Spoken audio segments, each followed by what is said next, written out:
Les gars, j'espère que vous allez bien. Petite vidéo pour chauffer les hostilités entre le Barça et le PSG. Semaine spéciale, vous le savez, semaine Ligue des Champions, semaine Barça-PSG surtout. Avant l'avant-match qui sortira demain, j'ai envie de parler un petit peu de la rivalité nouvelle entre les deux clubs.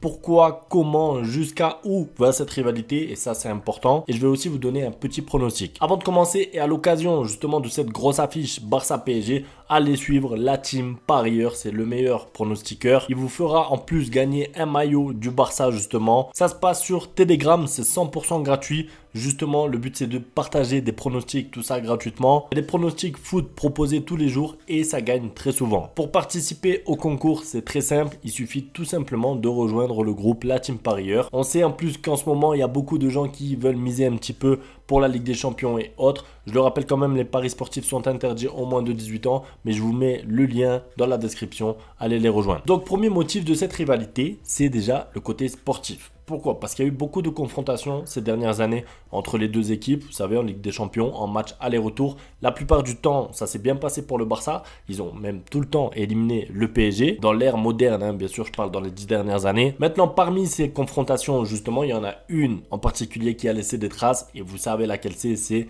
la remontada. La remontada, c'est simple, il y a eu un avant et un après. Avant la remontada, le Barça et le PSG, il n'y avait pas vraiment de friction, il n'y avait pas de conflit, il n'y avait rien, il ne se passait rien. C'était juste deux clubs qui s'affrontaient comme d'autres clubs. Cette remontada est spéciale parce qu'à l'aller, forcément, le PSG s'était régalé. Ils avaient roulé sur le Barça 4-0 et au retour, il s'est passé ce que personne n'attendait puisque le Barça est remonté et s'est qualifié à gagner 6-1. Après ce match, vous vous rappelez un petit peu des polémiques sur l'arbitrage. L'arbitrage, ce jour-là, soi-disant, était un petit peu en faveur du Barça. C'est possible. Quoi qu'il en soit, ce match a laissé des traces puisque forcément, après ce match-là, Paris était un petit peu la risée de l'Europe. Tout le monde se moquait un petit peu du PSG. Quand je dis ça, c'est pas pour manquer de respect au PSG. Pourquoi? Parce que je suis bien placé. On s'est pris un 8-2 incroyable aussi, au moins 2 contre le Bayern. Donc je sais ce que c'est être la risée de l'Europe, sans compter les remontadas Liverpool et la Roma, entre autres. L'autre point, et c'est arrivé un petit peu après cette remontada justement, c'est le point Neymar. Et là, c'est un petit peu plus extra sportif.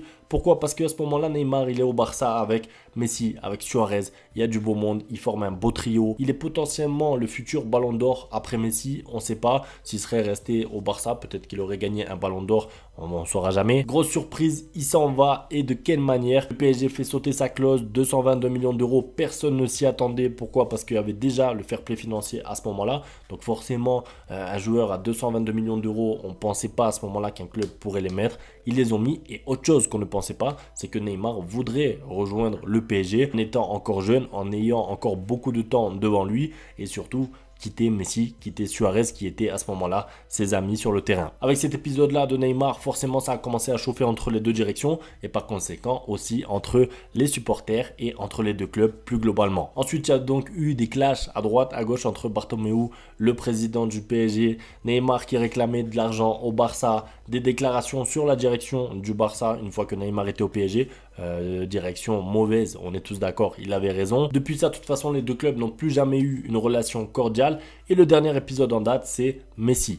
Vous avez bien vu que Messi est libre, il peut partir au mois de juin. Il n'y a pas beaucoup de clubs qui pourront s'aligner sur le salaire de Messi, même s'il coûtera 0, il aura quand même un salaire très élevé. Il y a Manchester City et il y a le PSG. On sait tous, en tant que supporter du Barça, qu'il est possible que Messi rejoigne le PSG. Par contre, ce qui dérange un petit peu côté Barça, c'est que justement le PSG en parle beaucoup et en parle quand à l'approche de cette rencontre justement, ce qui a encore une fois fait des conflits, des interviews, des déclarations aussi de la part de Laporta, possible futur président du Barça, pour remettre un petit peu en place les dirigeants du PSG. Donc tout ça, c'est un ensemble de choses qui fait qu'entre les deux clubs, ça chauffe. C'est pas tout, il y a autre chose. Ce qui se passe aussi, c'est que vu que le PSG est un club français et que nous, on parle français, même si on n'est pas français. Je sais qu'il y a des Belges, il y a des Suisses qui me suivent, il y a des gens en Afrique, au Sénégal, tout ça. La plupart des gens parlent quand même français. Et heureusement, sinon, ça serait compliqué de me comprendre. Ce qui fait que dans la tête des Parisiens, des supporters, pour avoir parlé un petit peu avec eux, ils ne comprennent pas pourquoi nous, on parle français et on ne supporte pas un club français.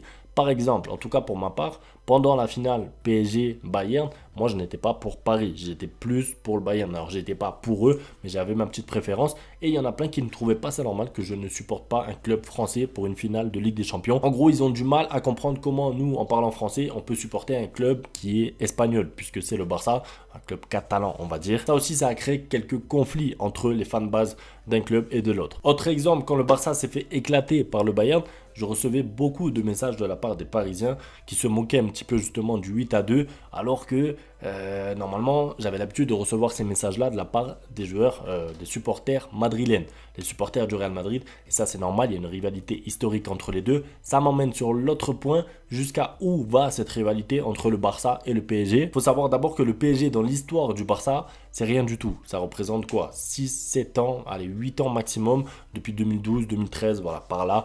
Mais avant ça, il n'y a presque rien. Les clubs se sont rencontrés déjà avant, mais il n'y avait aucune rivalité. Si je dis ça, c'est parce qu'il faut bien dissocier la rivalité entre le Barça et le PSG qui est récente et qui n'a rien à voir d'historique comparé à la rivalité entre le Barça et le Real qui, elle, date il y a plus de 100 ans. La rivalité entre le Barça et le Real, par exemple, elle n'est pas que sur le terrain, elle est aussi politique, elle est aussi géographique, puisque vous savez que l'Espagne et la Catalogne, c'est un petit peu dissocié. Bien sûr, le but de cette vidéo, c'est pas de dire aux Parisiens et de se moquer d'eux en disant, voilà, vous n'êtes pas nos rivaux, hein, il y a une classe d'écart entre les deux clubs, tout ça. C'est juste de montrer un peu la limite, où est-ce que ça s'arrête, et montrer que c'est pas une rivalité historique depuis 100 ans, comme certains peuvent le croire. Bien sûr, les Parisiens veulent leur revanche, c'est normal, c'est comme si nous, supporters du Barça, on jouerait contre le Bayern dans 3-4 ans, forcément on aurait toujours ce 8-2 dans la tête et on espérerait une revanche. Donc c'est normal, personnellement je comprends les Parisiens, mais voilà, il faut bien faire la différence entre rivalité instantanée, c'est-à-dire revanche,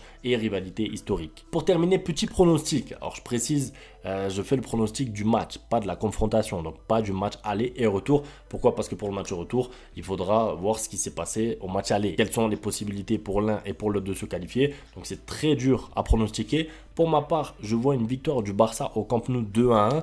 Pas parce que je suis supporter du Barça seulement, bien sûr ça y joue aussi, mais parce que le PSG va arriver un petit peu amoindri quand même avec Neymar, Di Maria, il leur manque des joueurs. C'est vrai que la défense du Barça n'est pas incroyable, mais le PSG a quand même du mal depuis l'arrivée de Pochettino. J'ai pas regardé tous leurs matchs non plus, c'est plus un pronostic comme ça pour le fun que je vous fais. Ceux qui veulent un vrai pronostic, une vraie analyse, vous avez justement la team parieur, je vous en ai parlé en début de vidéo. Eux, ils sauront vous orienter justement sur quoi parier, comment miser, qui, pour quand, pour comment. C'est tout pour cette vidéo. Comme je vous ai dit, demain il y aura l'avant-match, parce que là c'était plus pour revenir un petit peu sur le contexte général, mais on va rentrer un petit peu plus dans les détails demain dans l'avant-match. Donc n'hésitez pas à vous abonner si ce n'est pas encore fait. Un grand merci pour le soutien comme d'habitude. Ciao.